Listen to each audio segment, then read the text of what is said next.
In such a short span of time, I feel like so many things have changed so quickly. My eyes have been open to a lot of different things that I honestly feel like I was really naive about before.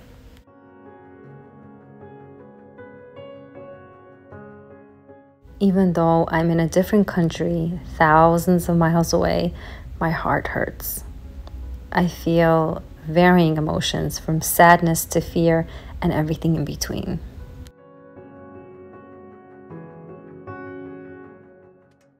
Being a mom of little kids, it just hits close to home. I stare at them a little too long and find myself hugging them a little too tight. Things that I used to take for granted before are so precious to me now. I guess what shocked me the most was the realization that there is so much hate and evil in this world, so much lies and propaganda. I guess I was just very blind to it and naive, like I said. After doing a lot of prayer and reflection, I knew what I have always known. Amidst the darkness and confusion, there is light, kindness, and beauty in this world too. And it is that light and goodness that will always prevail. I received a comment on my last video, which I really needed to read.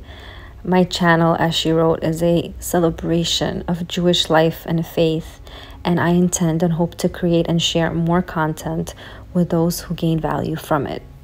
Although things feel differently, as awkward as it is, life goes on. We cook, we clean, we put a smile on our face in front of our children to preserve their innocence.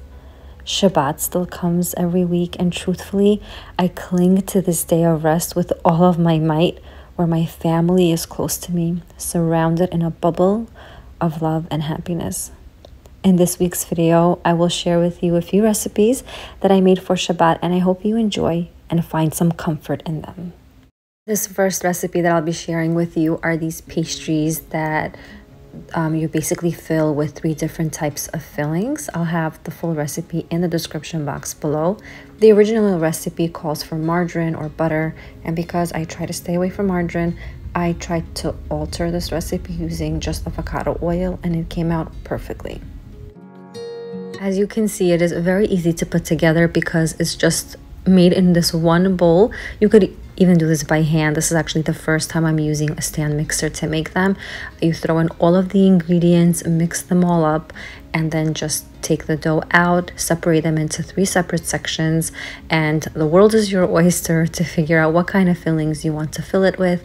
This time I'm using an apricot jam, and you could add nuts and seeds or whatever is your liking in the middle of it. Then you roll it up into a log and place it on a cookie tray to be sliced up later. This next one, I'm going to be adding in some chocolate spread. This is a dairy-free version. If you're making this dairy version, you can definitely use Nutella and maybe some walnuts crushed up, or some pecans or pecans, however you say it. And this was just the perfect thing to eat on a cool day with a cup of tea or coffee, and we really do enjoy it for Shabbat.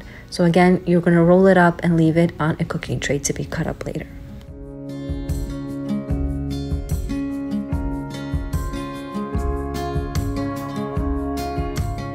For the last one, I'm using a date spread, and I just spread that on, and it's really delicious as well.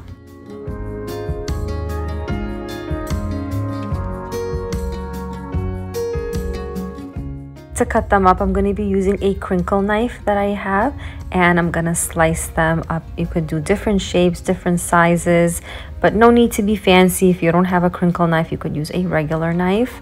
I do have these linked in my Amazon storefront, which I'll have for you down below in the description box as well.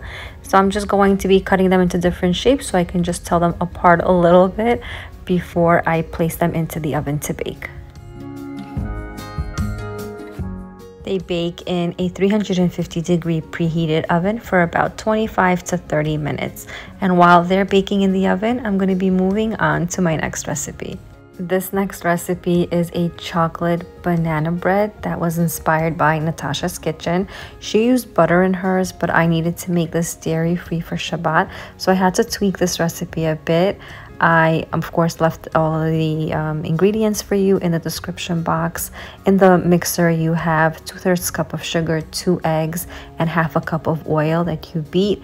And then I had frozen, which looks really weird, frozen bananas. I had 3 of them. So I defrosted them and mushed them up, and I'm placing that into the mixer as well. Separately in a sifter, I have 1 cup of flour, all-purpose flour, 1/3 cup of cocoa powder, 1 teaspoon baking soda, 1/2 teaspoon of salt, and I sift all of that and then place that into the mixture and mix it also. Then into the batter, I added in 3/4 cup of chocolate chips. I gave that a good mix. Of course, mix the sides so that everything is incorporated. I placed that into a baking pan lined with parchment paper, just so that it's easy to take it out of the pan afterwards. And once all of your batter is in the pan, you top the entire thing with some more chocolate chips, about 1/4 cup. This was Shai's, my husband's, favorite cake. He said, Sonia, you have to make this every single week. He really, really liked it. And I was very happy to make this again and again. It is really that delicious. At this point, the pastries are out of the oven. I use the same crinkle knife and I make actual cuts now so that I can separate the pieces very easily. And once everything is cut up, I'm going to be dusting everything with some confectioner sugar.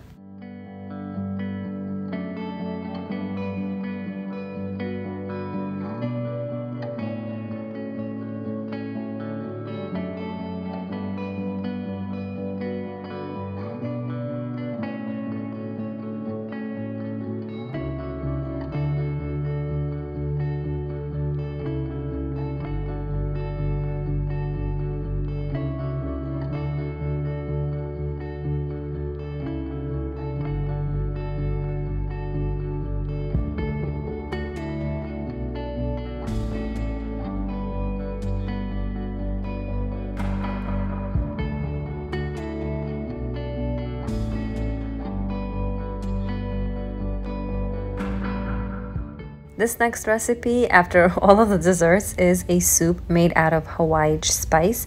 It's basically a blend of spices using turmeric, cumin, coriander, a lot of Middle Eastern flavors. I also added in some salt and black pepper, also added in some paprika. I did it with my heart. I didn't really measure, I just made sure that every single ounce of the meat was covered with all of the spices. I would say the Hawaii was maybe about 3 full tablespoons. The paprika was 1. Pepper was like 1 teaspoon. And I mixed everything really, really well. And then, as you'll see, I'm going to be searing the meat and making it really nice and crispy on all sides.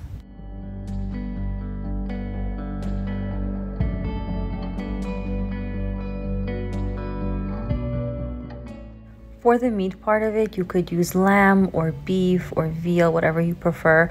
While that has been all seared, I remove it, and then into the pot, I add in about 3 stalks of celery, 1 large onion, and I just scrape the burnt pieces off from the bottom. It has all the flavor in it. It's absolutely delicious.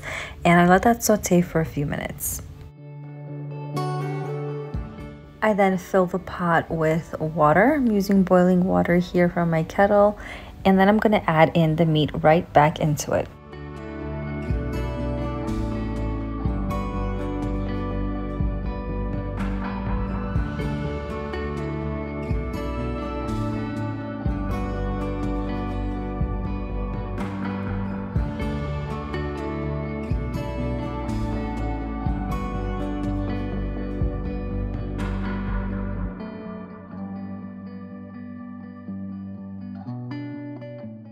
To that, I then added in 2 large Idaho potatoes that I cubed up and 2 large carrots, and I let the soup cook for a good 2 hours to develop the flavor. Like I've mentioned in previous videos, whenever I get my lamb, I get that in bulk, and usually you get your steaks, and then you get these odd and end pieces. So these are the odds and ends pieces from my lamb. I'm going to be using this Jamaican jerk seasoning that I found in my supermarket, but truthfully, if I didn't have it, I wouldn't have used it. I would have used my usual cumin, coriander, salt, and black pepper. So if you don't have it, don't worry, just use whatever kind of seasoning you would normally put into your meat. I then add in the potatoes as you see, and season that really well with some salt. And I like to make this specific recipe a little bit on the sweet side, so I'm going to be adding in some barbecue sauce. I then finish off the bottle, add in some water, shake it up, and add the water into the pot as well.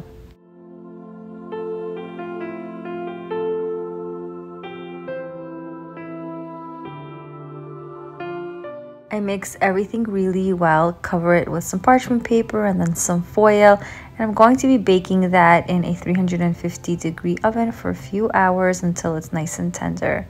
This next recipe is called patshuba, which basically means a coat, and these are all the ingredients that I've prepped. I have eggs that I've shredded, beets, carrots, and potatoes. I also have this herring that I've cubed up, and I'm going to be making this into 2 separate plates so I could serve one on Friday and one on Saturday for lunch. So I take this herring, I showed you a picture of it earlier, and I'm going to take the purple onions that you see chopped up over there on the side, and I'm basically going to be layering all of these ingredients on top of one another, and it's going to come out really nice and pretty.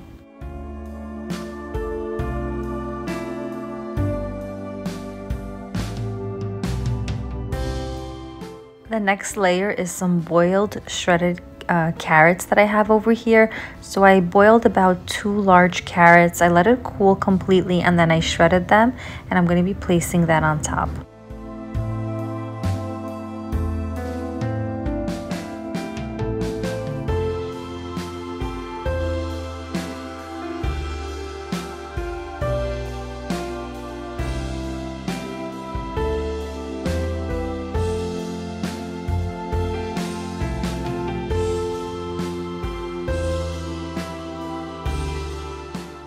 The next layer is some boiled potatoes again that I've let cool and shredded. I think I have about 2 really large Idaho potatoes here that I used. And you can definitely feel free to season every single layer with some salt and black pepper. I actually forgot to, and I wish I didn't forget to, because I really felt like it would have done really much better with a little bit of salt and black pepper.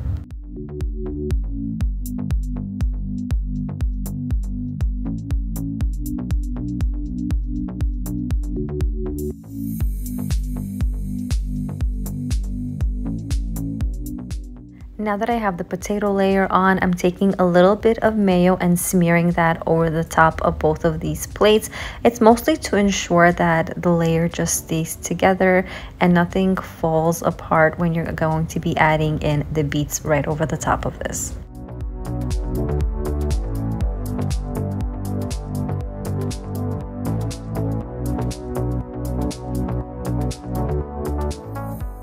So as I said, now I'm going to be adding in the boiled beets that I've let cool and shredded. I'm going to be covering the entire surface so that it could look nice and pretty.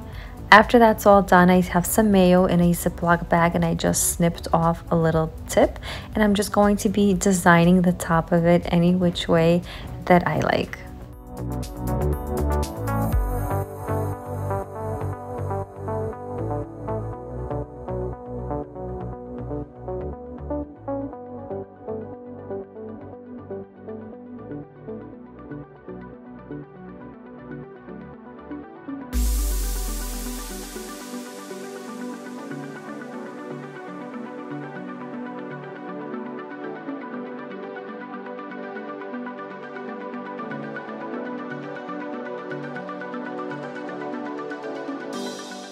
For the last layer, I have some shredded eggs, mostly the egg yolks, but the whites are in there also. The egg yolks just make it pop really nicely. And then to garnish, you could really garnish it using your imagination. There are some beautiful garnishes that I've seen. I'm just going to be adding in some dill, some greenery to just make it pop a little bit more.